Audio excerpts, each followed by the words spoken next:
आज जन्मदिन है। अमित शाह के जन्मदिन पर पीएम मोदी समेत तमाम नेताओं ने उन्हें बधाई दी, जिसमें रक्षा मंत्री राजनाथ सिंह, उत्तर प्रदेश के सीएम योगी आदित्यनाथ भी शामिल हैं। पीएम मोदी ने बाकायदा ट्वीट किया और लिखा कि कर्मठ, अनुभवी, कुशल संगठनकर्ता एवं मंत्रिमंडल में मेरे सहयोगी अमित शाह जी को जन्मदिन की ढेरों शुभकामनाएं। सरकार में बहुमूल्य भूमिका निभाने के साथ ही वो भारत को सशक्त और सुरक्षित करने में भी महत्वपूर्ण योगदान दे रहे हैं। ईश्वर उन्हें दीर्घायु करे और सदा स्वस्थ रखे। हाल ही में न्यूज 18 को दिए इंटरव्यू में अमित शाह ने जन्मदिन पर कोई खास जश्न न मनाने की बात कही थी। कुछ ही दिनों में आप 55 वर्ष के होने वाले हैं। आपको एडवांस में हमारी बहुत शुभकामनाएं। जी धन्यवाद। 22 तारीख को क्या कर रहे हैं? कुछ सेलिब्रेशन वगैरह? कोई सेलिब्रेशन नहीं, मेरा दौरा लगा हुआ। फैमिली के संग कोई टाइम नहीं बिताएंगे? नहीं, फैमिली मेरी अभी तो अहमदाबाद है। उधर लखनऊ में हिंदू महासभा के पूर्व नेता कमलेश तिवारी की हत्या के मामले में पुलिस अब तक मुख्य आरोपी को नहीं पकड़ पाई है। 18 अक्टूबर को इस हत्याकांड के बाद आरोपियों का एक सीसीटीवी वीडियो सामने आया था, जिसमें एक महिला समेत 3 लोग दिखाई दिए थे। पुलिस ने जब 2 आरोपियों की तस्वीरें जारी कर इसकी जानकारी देने वालों को 2.5 लाख रुपए इनाम देने का भी ऐलान किया। हत्यारों के शाहजहांपुर में देखे जाने की खबर के बाद पुलिस ने छानबीन तेज कर दी है। शहर में फ्लैग मार्च किया गया और लोगों से अधिकारियों ने संदिग्ध सामान या किसी भी संदिग्ध आदमी के देखे जाने पर इसकी जानकारी पुलिस को देने की अपील की। इससे पहले पुलिस ने शाहजहांपुर से आरोपियों की गाड़ी को बरामद करने का भी दावा किया था।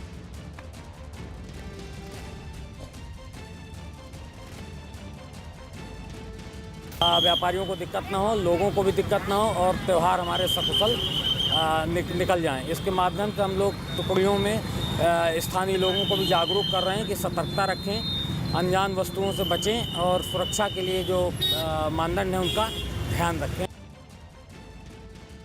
लखनऊ में कमलेश हत्याकांड के मामले में एटीएस ने कल शाहजहांपुर में छापेमारी की थी।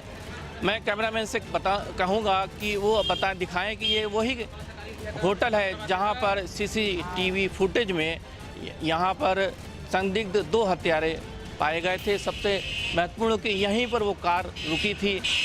यहाँ से उतरकर दोनों जो संदिग्ध हत्यारे थे वो इसी रोड से आगे निकल गए थे। इसके बाद में एटीएस ने यहाँ पर जो मदरसे हैं, बस अड्डे और रेलवे स्टेशन में छानबीन की है। संदिग्ध से पूछताछ की गई है।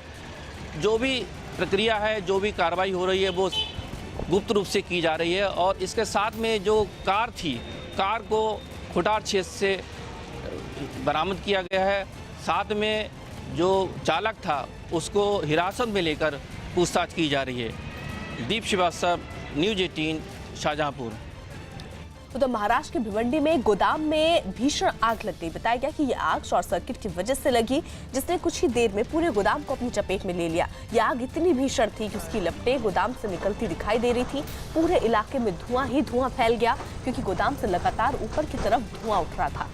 इलाके के लोगों ने दमकल विभाग को इसकी जानकारी दी, जिसके बाद वहां पहुंचे दमकल कर्मी गोदाम में लगी आग को बुझाने में जुट गए।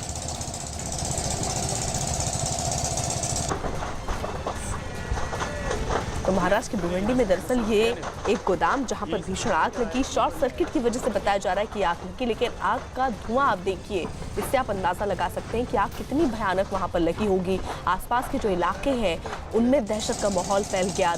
आनंद फानन में दमकल विभाग को इसकी जानकारी दी गई और दमकल कर्मियों ने वहां पर पहुंचकर आग पर काबू पाया। उधर मध्य प्रदेश के टीकमगढ़ में 3 साल का एक बच्चा अपनी छत से नीचे गुजर रहे रिक्शे पर गिर गया। बच्चा दूसरी मंजिल पर अपने मकान की बालकनी में खेल रहा था, तभी वो अचानक नीचे सड़क से गुजर रहे रिक्शे के ऊपर गिरा। हादसे के वक्त रिक्शा वाला पैदल ही रिक्शे को लेकर जा रहा था, तभी वो बच्चा करीब 30 फीट की ऊंचाई से सीधा उसके रिक्शे के सामान रखने वाले हिस्से पर जा गिरा।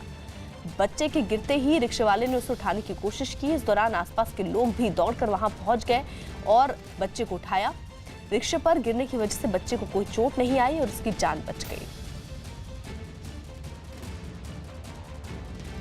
अमेरिका के लॉस एंजलिस में जंगल में भीषण आग लगने से हड़कंप मच गया। आग इतनी भीषण थी कि उसने आसपास के इमारतों को अपनी चपेट में ले लिया, जिससे इलाके में अफरा तफरी मच गई। आग इतनी भयानक थी कि उसकी लपटें कई फीट ऊपर से दिखाई दे रही थी।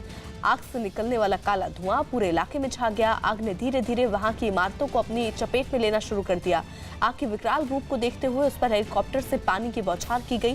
सूचना मिलने पर फायर ब्रिगेड के अधिकारी गाड़ियों के साथ वहां पहुंच गए और आग बुझाने की कोशिश शुरू की। कड़ी मशक्कत के बाद जंगल में लगी आग पर काबू पा लिया गया।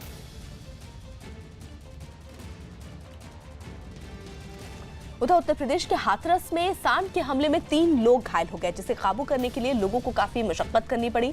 बताया गया कि इलाके में 3 से 4 घंटे सांड की वजह से ऐसे ही हंगामा होता रहा, जिसके बाद वहां वन विभाग की टीम ने सांड पर काबू पाया। लेकिन इससे पहले ये सांड 3 लोगों को अपनी चपेट में ले चुका था। 3 लोगों को इसने घायल किया था। बेकाबू सांड की खबर वन विभाग के अधिकारियों को दी गई, जिसके बाद कड़ी मशक्कत के बाद इस सांड पर काबू पाया जा सका।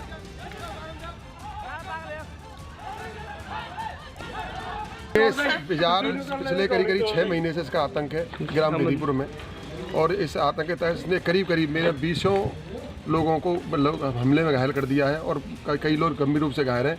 अभी 3-4 दिन के अंदर करीब 4-5 लोग घायल हैं। हमने प्रशासन को फ़ोन किया, अभी वन विभाग को फ़ोन किया तो उन्होंने कहा कि पशुपालन विभाग वाले करेंगे, और पशुपालन विभाग वाले बोलते हैं वन विभाग वाले करेंगे। अभी एसडीएम साहब की कॉल किया, उन्होंने कहा मैं देखता हूँ। इस तरह से टालम टोल हो रही है, कोई ठोस कार्रवाई इस बाजार के प्रति नहीं।